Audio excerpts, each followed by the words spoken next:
नहमदुहु व नुसल्ली अला रसूलिहिल करीम अम्मा बाद। अन अबी हशमता अन्न अब्दुल्लाह इब्न उमर रदियल्लाहु तआला अन्हु क़ाल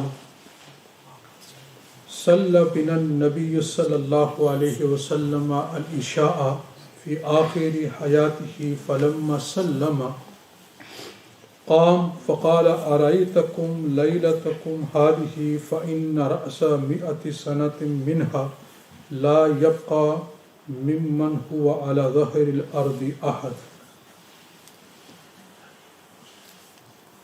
सुब्हानक ला इल्म लना इल्ला मा अल्लमतना इन्नका अंतल अलीमुल हकीम।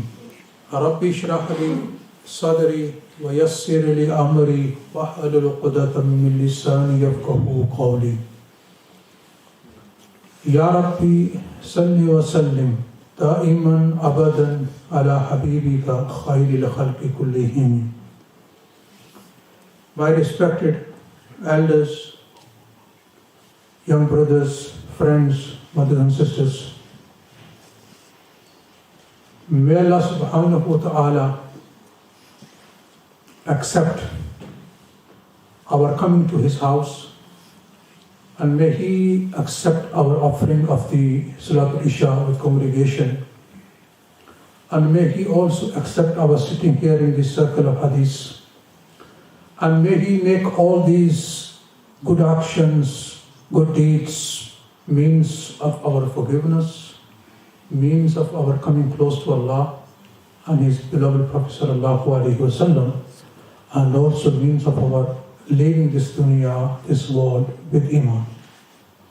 My respected elders and young brothers, the hadith which I just read before you is from the chapter of discussion of knowledge at night.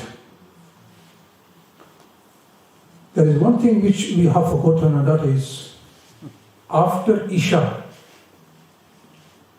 to talk about worldly things is disliked. Imam Bukhari rahmatullah alayhi, he has quoted this hadith here to prove one can have the discussion of knowledge after Isha. It's allowed. There are 3 talks which are allowed after Isha prayer. Besides that, other talks, they are disliked. And the reason is, if one talks and spends his talk in the worldly things, he will backbite. And there's a hadith of Prophet sallallahu alaihi wasallam, the beauty of one's Iman and Islam is to give up all the useless talks. The talks in which neither there is a benefit of this dunya or the hereafter. Just talking of here and there. But there are 3 talks which are allowed, and that is number 1, talking with one's wife, it's allowed, permissible. One can do this. If someone's house, guests arrived, talking to the guests is allowed, and entertaining the guests is the sign of one's Iman. Rasulullah sallallahu alaihi wasallam in a hadith says, "Man kana yu'minu billahi wal yawmil akhir falyukrim dayfahu." One who believes in Allah and hereafter, he should honor his guest. I mean, if the guest is going to come and you're going to stay silent, this will not please the guest. Rather, it will displease the guest. So talking with the guest at night after Isha, if a guest arrived, this is allowed. And the 3rd talk which is allowed after Isha prayer is the discussion of knowledge.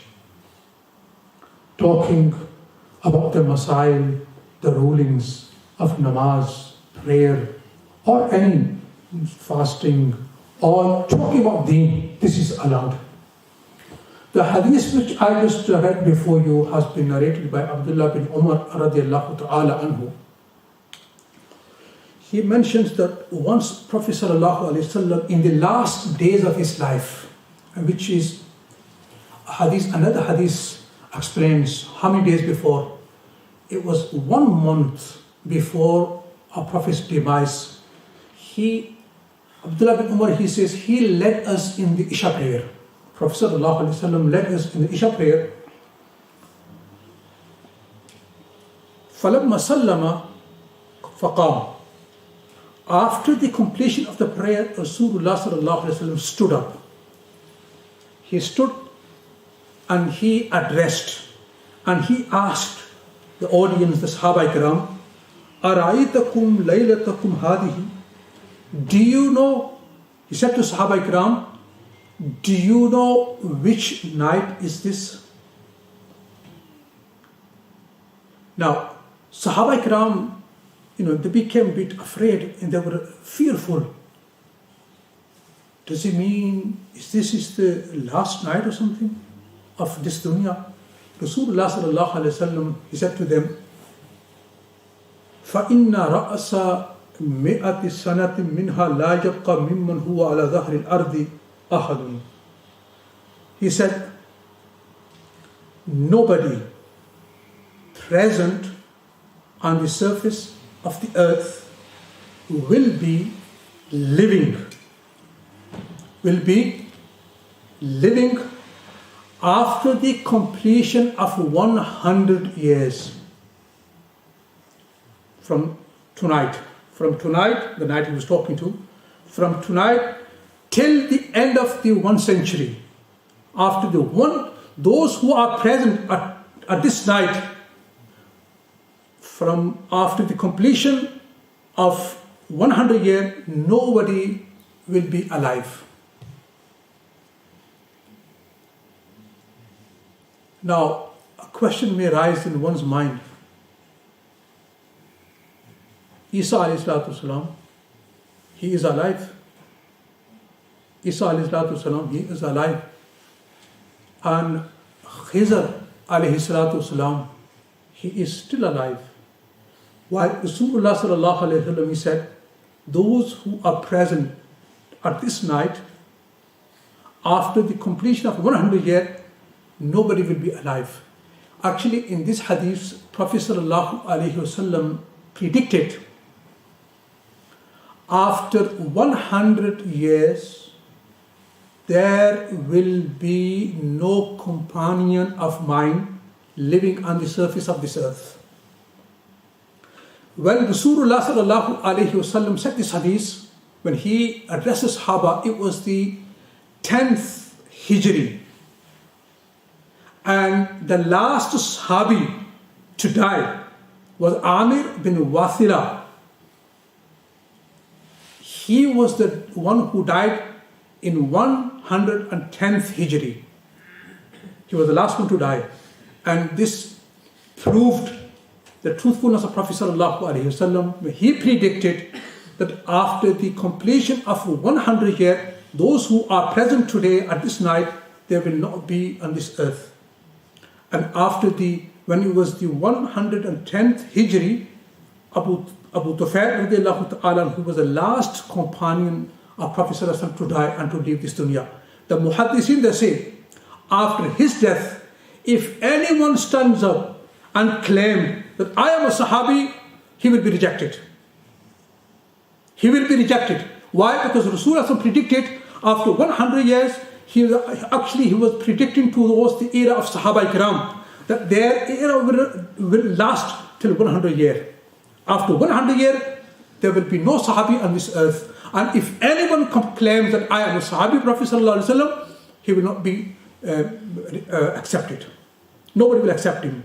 No matter how pious he will be, no matter how righteous he is, if someone complains, he claims I am the Sahabi of Rasulullah sallallahu alaihi wasallam, he will not be accepted. So in this hadith, Prophet sallallahu alaihi wasallam. Now Khizr alayhi salatu wasalam, I was saying Khizr alayhi salatu wasalam, he is still alive. Isa alayhi salatu wasalam, he is still alive. When Rasulullah sallallahu alaihi wasallam was saying, then Isa alayhi salam was alive. Khidr alayhi salatu then was alive. But he said after the 100 years, nobody will be alive. And these two personalities are still alive. The ulama, they say, Isa alayhi salatu wasalam, he was then not on the earth, he was in the heavens. He was in the heavens. And Khidr alayhi salatu wasalam, he was then on the sea, not on the earth.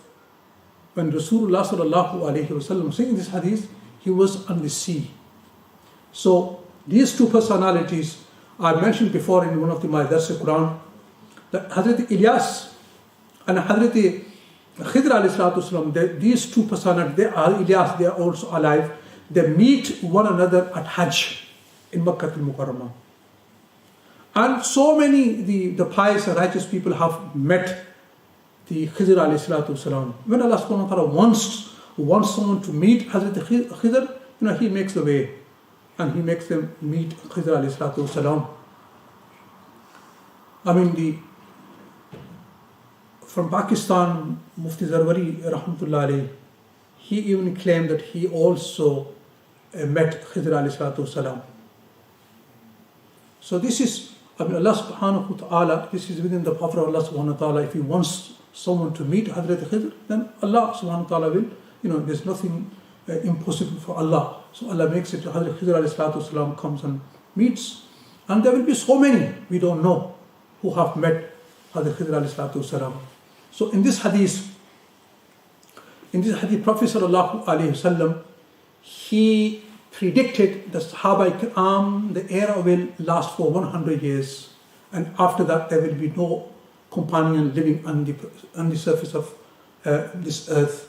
And Abu Tufail radiallahu ta'ala anhu, he was the last one to die. And after that, anyone claims that he is Sahabi, he will not be accepted, he will be rejected. Now the other hadith narrated by Abdullah bin Abbas radiallahu ta'ala anhu. If I start the hadith, I think it's going to take me a bit of time to explain. So I don't want to take much of your time. I just ask Allah subhanahu wa ta'ala to accept this brief sitting of us here in the masjid and make it means of our forgiveness, and may He make it means of our coming close to Prophet sallallahu alayhi wa sallam. ربنا آتنا في الدنيا حسنة وفي الآخرة حسنة وقنا عذاب النار ربنا تقبل منا إنك أنت السميع العليم وتب علينا إنك أنت التواب الرحيم وصلى الله تعالى على خير خلقه محمد وآله وأصحابه أجمعين برحمتك يا أرحم الراحمين.